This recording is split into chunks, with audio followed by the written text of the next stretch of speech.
Oh, what a night. Florida is, quote, the laughingstock of the world. This, according to District Judge Mark Walker, as lawyers in this Sunshine State fight tooth and nail over every ballot in the recount. But while one election is finally looking settled, the other one is getting more ridiculous by the moment. At this hour, it appears Republican Ron DeSantis has won the governor's race. According to election officials, Democrat Andrew Gillum, our 46th president, gained just one vote in the recount. Gillum has yet to reconcede, but I'm sure he will at some point.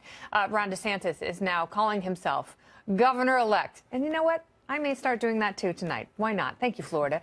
In a statement, DeSantis said, quote, this afternoon, the Secretary of State received the results of the machine recount from the Florida governor's race. Those returns remain clear and unambiguous, just as they were on election night and at every point throughout this process. I remain humbled by your support and the great honor the people of Florida have shown me as I prepare to serve as your next governor.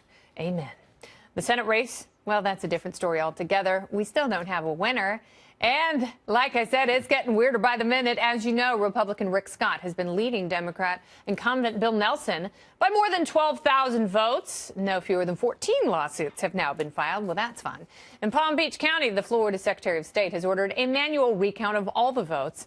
How long that will take, that is anyone's guess. That is nothing compared to what just happened in Broward County. Oh, Brenda Snipes, you never disappoint. Yeah, she's running the show there. A circus, more like it. Earlier today, we were told she got the results in 15 minutes before the 3 p.m. deadline. Good job, you. Not so fast. Later that afternoon, we found out they submitted the results 2 minutes late. Snipes is blaming a staffer who didn't know how to use the submission website. Come on, man. Yeah, of course, that's it. So they're now going with the original count from last week. The thing is, Rick Scott had a net gain of more than 700 votes in that Broward recount. So he just lost those votes because of the delay. And now, of course, Governor Scott is accusing Snipes of doing all of this on purpose. Does it get any more Florida than this? Let me bring in Florida Congressman Matt Gaetz. Good job there, Matt. Oh, thanks, Kennedy. I think we just found a new box of ballots for Al Gore recently. Yeah. Down in the People's Republic of Broward County. He's still president. I hear you. You know, what's most frustrating is that time and again, we've seen state statutes, constitutional provisions, court orders violated. And to date, there haven't been consequences, but that may change. Just today, the Florida Secretary of State's office sent a criminal referral based on emails uncovered from Florida Democratic Party staffers where they were instructing people on how to alter forms to count vote-by-mail ballots that should not be counted by law. So yeah. I think the consequences could just be piling up here. Yeah, because it was basically go ahead and throw those votes in because when we file a lawsuit, they will be court-ordered for revotes. Well, fortunately, the margin for Governor-elect Ron DeSantis and Senator-elect Rick Scott are likely beyond the margin of fraud, and so I don't expect the results will change. But I do think that Democrats may be stress-testing our election system. We've seen attorneys for Andrew Gillum and Bill Nelson even object to the dismissal of ballots that were cast by non-citizens. So, for example, if they prevail on that legal question, that could create problems for Donald Trump's reelection in 2020 and all those who are on the ballot then. So I think it's really important to see this through the end. I don't know what people gain from all of this, and I do hope people in your state figure out that the elections there are always close.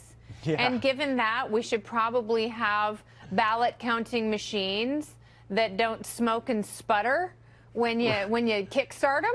Right. We haven't had a machine breakdown like this since old Sparky stopped electrocuting people effectively. But yeah, down in Palm Beach County, they threw their hands up in the air and said if the machines couldn't work, they couldn't meet their statutory obligations. Again, this is really a what is the Secretary of State saying?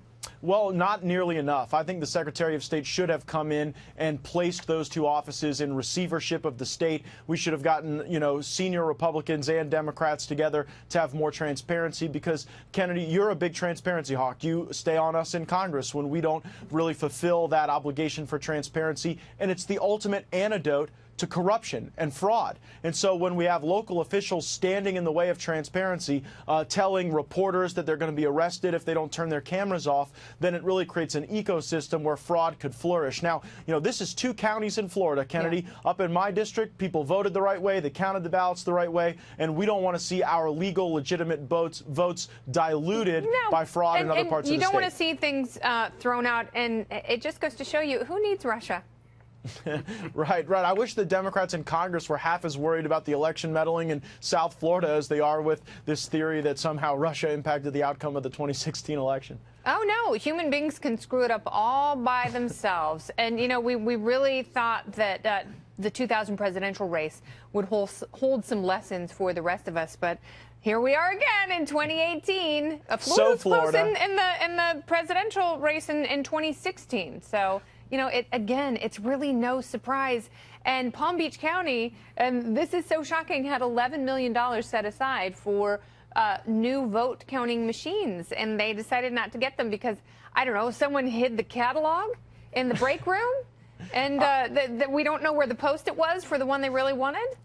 Well, no justification for it whatsoever. If our laws matter, we got to follow them. And when people don't follow them, there have to be consequences, or they didn't really matter very much in the first place. Ron DeSantis will be sworn in as Florida's next governor, and my hope is that he takes a thoughtful and thorough look at a lot of these irregularities. And let's just get some competent people who can be a fair referee. Is that too much to ask? Count the ballots the way that they're cast? No, and when things are going teats up, you can't sit there and talk about what a stunning job you're doing and how the elections have been as smooth as a cup of strawberry X-Lax. But what I do want to talk about with you, I want to switch gears a little bit and talk about our veterans and how they have been so vastly underserved and overprescribed opioids in this country. And I know you and one of your Democrat colleagues are actually working on some bipartisan legislation that would allow for more testing and prescribing of medical cannabis for veterans. Tell me about that. Yeah, right now, Kennedy, our soldiers, and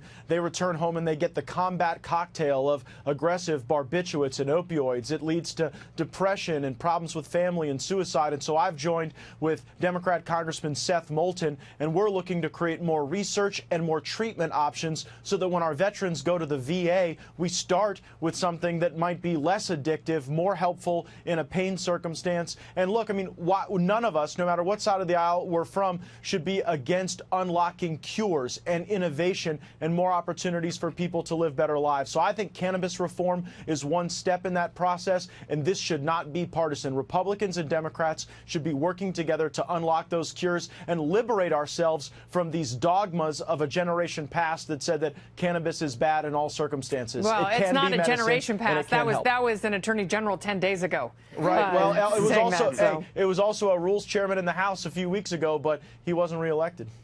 Well, wiener, neener. Onward to the future. Congressman Gaetz, thank you very much. Thank you.